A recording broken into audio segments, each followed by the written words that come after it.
Kisamla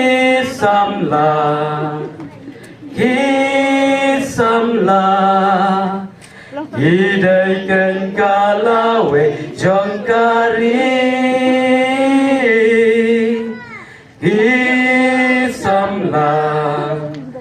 Kisamla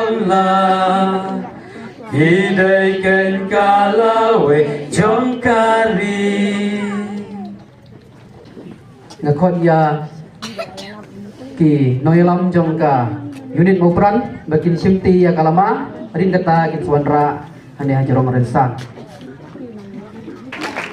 kinoyelam jongka unit mopran kin pai syagi pai ba kepan ya ki pai ba bin ailang gajing takti kum kadat gajing kemen ngane kapor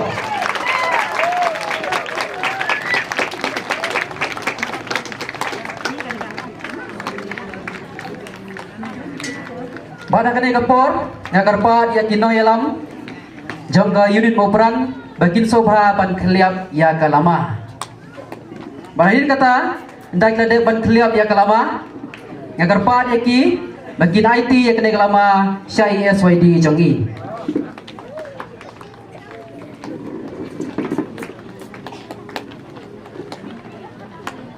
kinoyelam jongka unit mopran kin saiti no menta ya kene kalama syai pada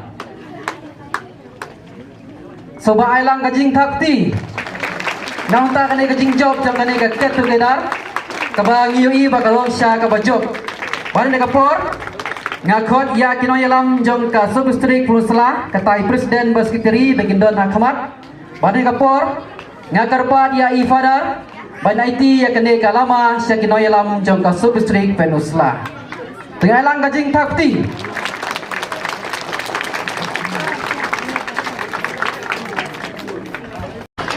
Kumulai sibur dia ke unit melengkap di bala pediang sobha ya kene kan next ketikadar ke besolong hawajar upra kata upanai di samba bat kumulai sibur ya pi barok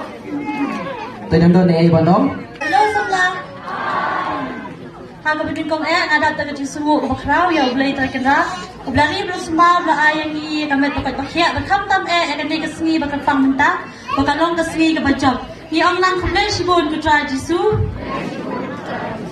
ni nak kalian macam ni kisamla macam unit walang khat ni dap tak jisu kemen ke bakrau nambar bakal ni ketu kadar ke bah salam next kepada ketu kadar bakandai kan long akan senang macam ni kalau sisa kata ke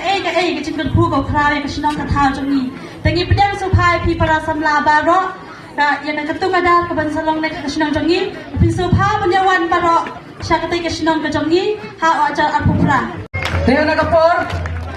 ngakot sindan ya presiden basketeri jongka unit walangkat bagiduan simti ya kene kalama bat yang neu cross